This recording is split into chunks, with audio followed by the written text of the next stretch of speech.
Now we'll take a look at the women's struggle for equal rights. Women have long struggled for equality, beginning with the goal of obtaining suffrage or the right to vote. Activism for women's rights began in Seneca Falls Convention in 1848.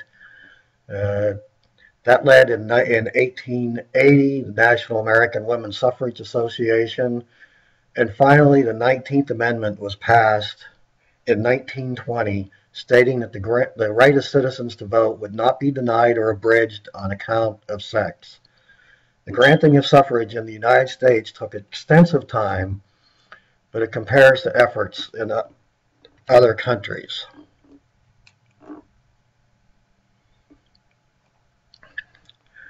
Let's take a look at what feminism is. The term feminism is really political, social, and economic equality for women, first used around 1910. There was little public support for such a radical notion. After getting the vote, women's political activity really died down to the 1960s. The modern women's movement grew from the civil rights movement at about the same time, and an awareness of rights for all groups. In the publication of The Feminine Mystique in 1963, the formation of the National Organization for Women, and the growth of women's liberation groups fueled the fires of the feminist movement. The initial goal of the modern women's movement was the ratification of the Equal Rights Amendment, first introduced in Congress in 1923, which said equality of rights under law cannot be denied or abridged on account of sex. It was sent to the state legislatures for ratification in 1972 and failed to get the necessary 38 states to approve it within the specified 7-year period. Let's take a look at these are the years that women gained the right to vote. You can see United States 1920, one of the earlier countries. Many larger countries, Brazil, many other large countries, Brazil, France, Italy, Japan, all came after the United States. The women's movement turned to challenging inequalities through laws and court rulings, arguing that gender discrimination violated the 14th Amendment. Some of the examples of this, Supreme Court rulings banning police and fire department requirements, as well as insurance company rates based on gender. It has never really ruled on women in military combat, but has left us to Congress and the Defense Department. We've seen an increase, obviously, in the number of women in politics today. More women are serving in Congress than ever before, and women are cracking through the upper echelons of government. You saw Geraldine Ferraro was the vice presidential nominee in 1984. Nancy Pelosi became Speaker of the House in 2006. Hillary Clinton was the near nominee for president in 2008. More women are being appointed to cabinet posts and judicial positions, including Supreme Court seats. Sandra Day O'Connor, the first female Supreme Court justice in 1981. Now 3 of the 9-member court, 3 of the members are women. And since the 1960s, women have gained substantial protection against discrimination through laws mandating equal employment opportunities and equal pay. Title VII of the Civil Rights Act of 1964, that prohibits gender discrimination in employment and has been used to protect women from workplace discrimination. Also prohibits sexual harassment, favoring of employees in exchange for sexual favors, or subjecting employees to inappropriate conduct or comments. During World War II, the War Labor Board evaluated jobs and set an equal pay for women policy, but that ended with the war. So in 1963, the Equal Pay Act banned employers from setting separate pay scales for men and women doing the same work. It did not mention paying less for jobs traditionally held by women. Let's move on to immigrants and civil rights. While most immigrants came from Europe historically, today most come from Latin America and Asia. Take a look at the distinction between Hispanic and Latino. U.S. Census Bureau says Hispanic individuals can be of any race, can be new immigrants or long-term residents, and can come from one of about 20 countries. Most Hispanic Americans prefer the term Latino or Latina as opposed to Hispanic. What we're seeing today is the U.S. composition changing due to immigration as well as ethnic differences and fertility rates. Those rates are the average number of children a woman or a group will have in her lifetime. Hispanic Americans have the highest rates, 2.9.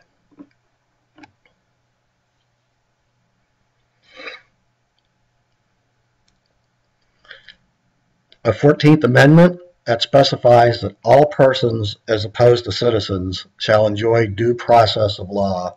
And the Supreme Court has ruled there are guarantees that apply to every presence in this country.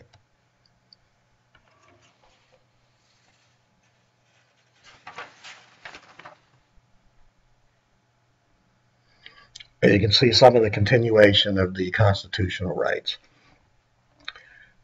Despite the law banning discrimination in 1964, minority groups and women commonly lacked the skills and training to compete in the marketplace at that time. So affirmative action policies were established to level that playing field and give favorable treatment in school admissions and hiring decisions to groups that had suffered discrimination. These policies expanded the interpretation of the 14th Amendment's Equal Protection Clause. In 1965, by executive order, President Johnson authorized affirmative action programs requiring compliance from all state and local agencies, companies selling goods or services to federal government. A number of programs had to be compliant with affirmative action programs. Affirmative action was first brought before the Supreme Court when a white male claimed he was not admitted to medical school due to reverse discrimination. In Regents of the University of California versus Bakke, court ruled that quota systems based solely on the race of an applicant were unconstitutional. In 1995, the court ruled in Adarand Constructors that affirmative action programs must operate under the strict scrutiny rule and meet a compelling government interest. They could not favor unqualified persons, and they had to be discontinued once goals were met. And in two 2003 cases, the court indicated that race could be part of a full evaluation and that diversity was a legitimate goal in college admissions, but it prohibited automatically assigning points based on minority status. Several states have banned all state-sponsored affirmative action programs, though some voters have rejected such a ban. You see California, Florida, Nebraska, Washington have banned state-sponsored affirmative action programs. We'll move quickly through the rights and status of gay males and lesbians. The gay rights movement, starting about the 1970s, expanded into thousands of organizations working for the right to equal treatment in all areas of society. These groups have largely succeeded in changing public opinion, but age-old biases and divisive issues remain. In the 1960s, every state except Illinois had sodomy laws, which banned various sexual activities, including homosexual practices.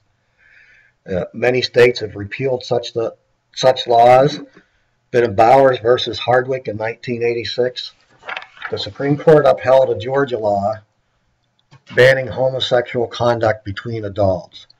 Then in Lawrence versus Texas in 2003, the court reversed itself and ruled that such laws violate the Due Process Clause.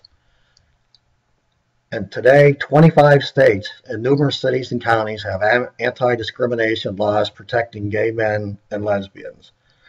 Some have attempted to ban these laws, but in 1996, the court stated in Romer versus Evans that such bans violated the Equal Protection Clause by denying homosexuals protection under the law. Don't ask, don't tell policy. President Clinton instituted that policy to protect gays against dismissal from the military.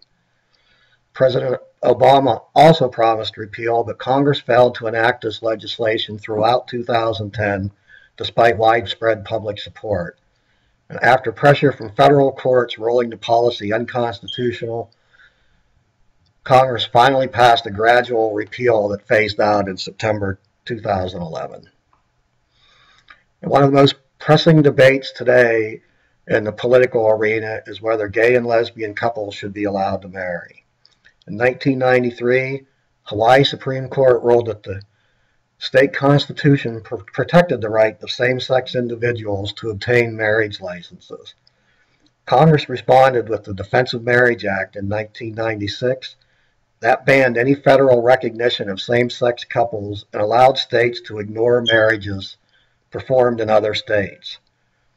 In 1999, Vermont Supreme Court ruled that gay couples are entitled to the same benefits of marriage as opposite-sex couples, so the legislature legalized civil unions that allowed for hundreds of state benefits but no federal benefits.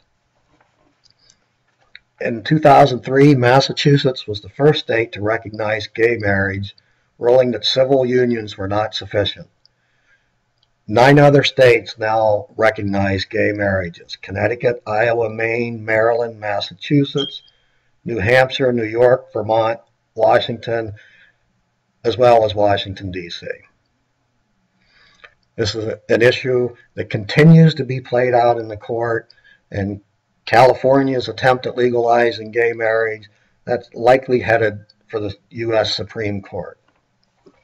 That concludes the lecture for this chapter. Please check under course documents for this chapter for the remaining assignments.